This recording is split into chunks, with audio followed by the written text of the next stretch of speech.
Hey everyone, welcome to my channel. My name's Tracy, and in today's video I'm going to show you how to make this card. Here we go.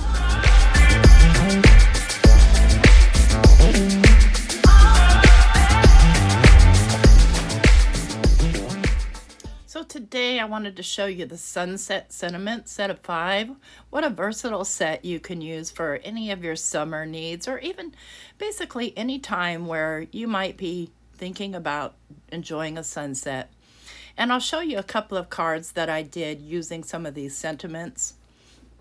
Let me grab them here. So I made this one, and this was gold heat embossed. And then I just made a little gold frame, super simple, of course, blended colors. The sunset ones lend themselves to easy cards. It's the sentiment that makes the card. And then I did one with this sentiment, sunsets are proof that simple things in life can be beautiful. And let's see, I know I did one more. I want to say I did of course I did the one we're going to make, but let the sunset color your dreams. And this was a watercolor card. And then the one that we're going to make today, which was super, super, super easy. Excuse me. This with the sunset above, sand below, and peace within. It's probably my favorite of the set. I don't know. It's really hard to pick a favorite. But like the big one, it's a card all by itself. So I'm going to use some Bristol Smooth 100-pound cardstock. That's kind of my go-to for ink blending, just for the price. And I've made myself a little mask, and you'll see that I'll link a video above on how I make my masks. What I want to do here is I want to line up I'm going to separate it. So I'm using the grids on my mat to make sure that the bottom is straight with a line. So when I decide where I'm going to put my sand, I can use one of the lines to kind of line up my my division here. So I'm happy with that. What I'm going to do next is I'm going to, you can if you want to, like, put another piece of paper underneath it, but I don't find it necessary. The piece of mint tape is perfectly fine for me. Oh, that white piece of paper made my camera go crazy, didn't it? Sorry about that. Okay, so I'm going to pull my mask apart here. I'm going to pull the sticky part away from the backer and decide where I want my sun to be rising or setting in our case.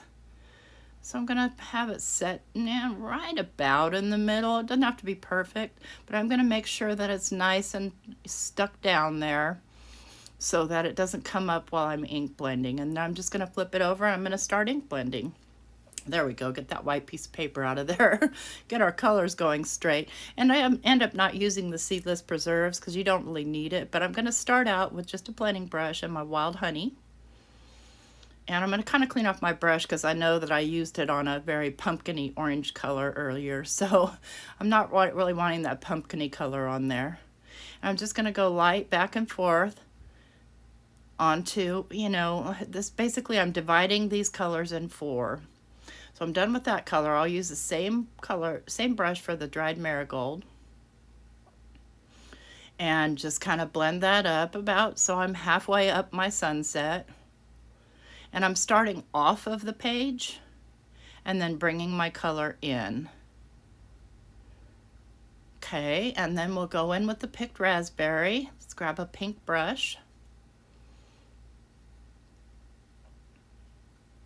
Same thing, starting off the edge of my card and then bringing the color in. This is a good sunset combination if you're going to use oxides.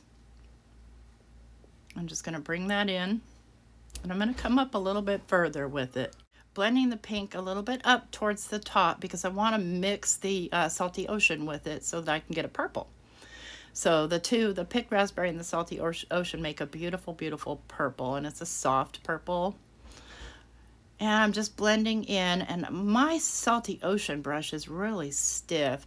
I think that most likely I need to wash this brush because it's just not soft and flowing like it should be. But I'm just spreading the color in, and I'm going a little darker towards the top. just kind of rubbing back and forth, and then I'll come back in with the picked raspberry and blend the two together. Yeah, I'm mad at that brush. I don't know what happened to it. I probably blended over something wet, like wet embossing powder or something. It just feels really stiff. But blending the two together works out just fine. So I'm going to go ahead and lift my tape.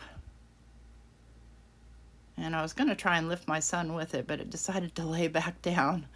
So for fear of getting ink everywhere, I'm having trouble grabbing it, and I just know with the way I am, and I've just been making one video after another here today, trying to make sure that all my June work is done so that I can play. There we go. Just using my little pokey tool to kind of lift that up. And then what I need to do is I need to mask off the top portion. So I'm just going to lay my little mask, because I reuse these over and over until they just stop sticking anymore. And I'll use that same piece of mint tape, and I want to line it up with the lines of the sunset. It's not wanting to line up. I think if I flip the tape over, because the tape is a little bit, you know, bent up, so it doesn't really want to line up very well. So there we go. Let's kind of get this lined up. And also the mint tape does not like sticking to ink. So it can be tricky, but it's really quite easy. And you could just put a piece of paper down on that to cover it if you wanted to. So I'm going to go in with my antique linen Distress Oxide to replicate sand. And I'll use just one of the blending brushes again and go in, and I want to go heavier at the bottom, lighter at the top. And you'll see that I still didn't get my tape lined up, but I'm going to show you how to fix it in a little bit. So I'm just kind of going back and forth, and I don't mind if it's dirty looking. It's supposed to be sand, so it's fine. So just kind of going, yeah, there's a little goober on there. It turns out it was probably an ink hair. You know, those hairs that are on inks. So you see that spot where I kind of missed? Well, you can fix that. You can just take your brush and go in with the antique linen, because it will blend just fine with the fossilized amber, or the the wild honey that we put on there before.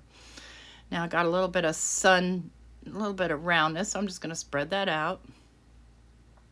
And there we go. Easy, easy fix. So we've got our beach, we've got our sunset. So I would think, though, honestly, I guess we're on a dune, and the ocean's over on the other side. I don't know. You can use your imagination. So I'm going to trim this down to 4 by 5 1/4, and I end up actually trimming it down to 4 1/4 by 5 1/4. I don't know what I was thinking. Oh, fuzzy math, you know, but that's easily fixed. And I'm going to probably cut off more sand than I'm going to cut off sky. And you can trim this beforehand if you want to, so you have all your colors. Either way, either or. So I see that my sun isn't perfectly in the center, and I'm okay with that, because the way that I'm designing this is, by the time that I get my embellishments on and my sentiment on, it's gonna feel balanced. So, and plus that I have to trim a little bit off.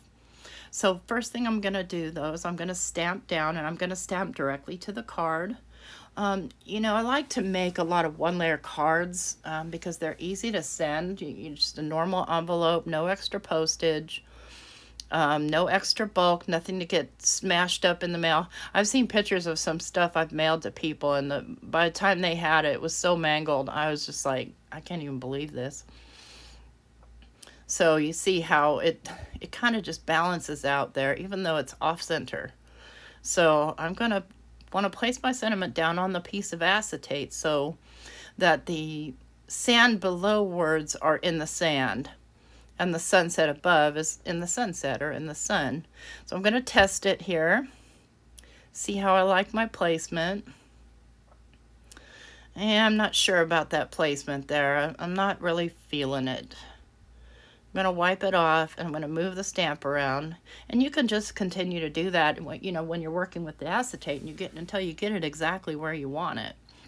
because, you know, the last thing I want to do is stamp it directly on the card and have it be crooked. That would just make me crazy. I can't take crooked. It's just not. Let's see. Do I like this? Is this good? I think it's probably okay. I don't know. Maybe I want to scoot it over a little bit. Decisions, right? Yep, I want it scooted over a little bit. So I still don't need it to be directly in the center of the sun, but I do want it a little bit over. And let's see if I like my placement now.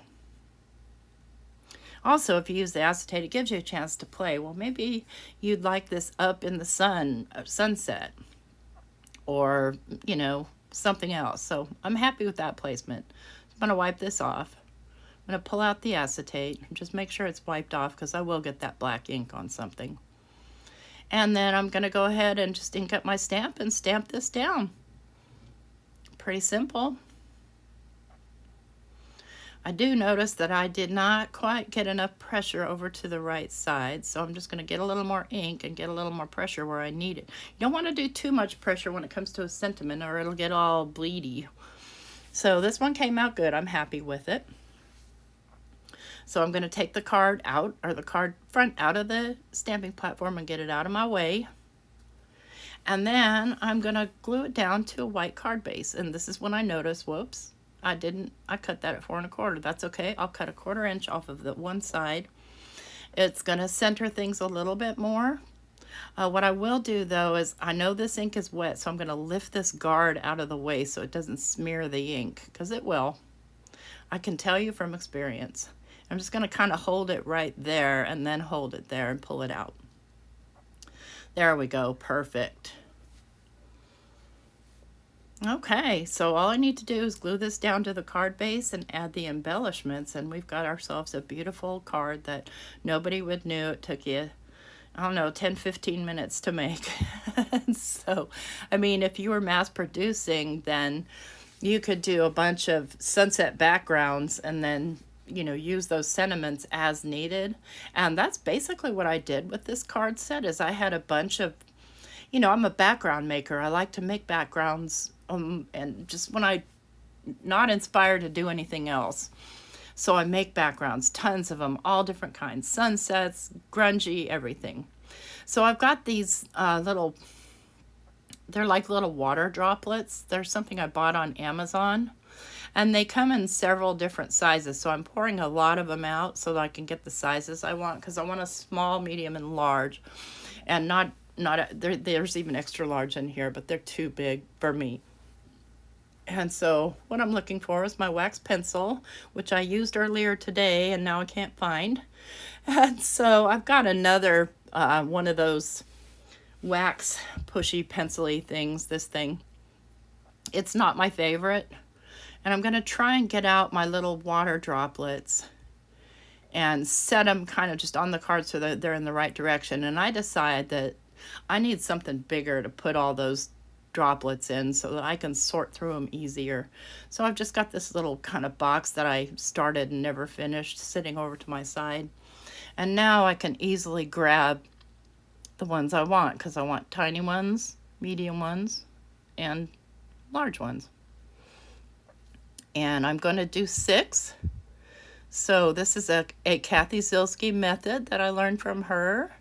Just basically doing a mirror so that even though it's not an odd number, it's still attractive. And I really, really, really, really like this method. So I'm just going to put my little dots of glue down first, and this glue will dry clear. And then I'll lay my little water droplets down onto them. So I'm keeping them all, I'm keeping everything kind of in the center of the focal point, I should say, because it's not, obviously not the center of the card. But you can get away with that, you know, when you're doing kind of a landscape scene like this. You can have your focal point basically anywhere. All right, and then we'll get these laid down and we'll basically be done with our card. Very, very easy to do. This sentiment set is awesome. It's just, I love it when Technique Junkies comes out with sentiment sets, because the handwriting's always really pretty and I just love them. So there we go. There's the one that I just did, and here's the one that I did, oh, I don't know, a week or so ago. A little bit different, but pretty much the same. Hey, if you like this video, please give me a thumbs up, and if you want to, you could subscribe. Have a good one.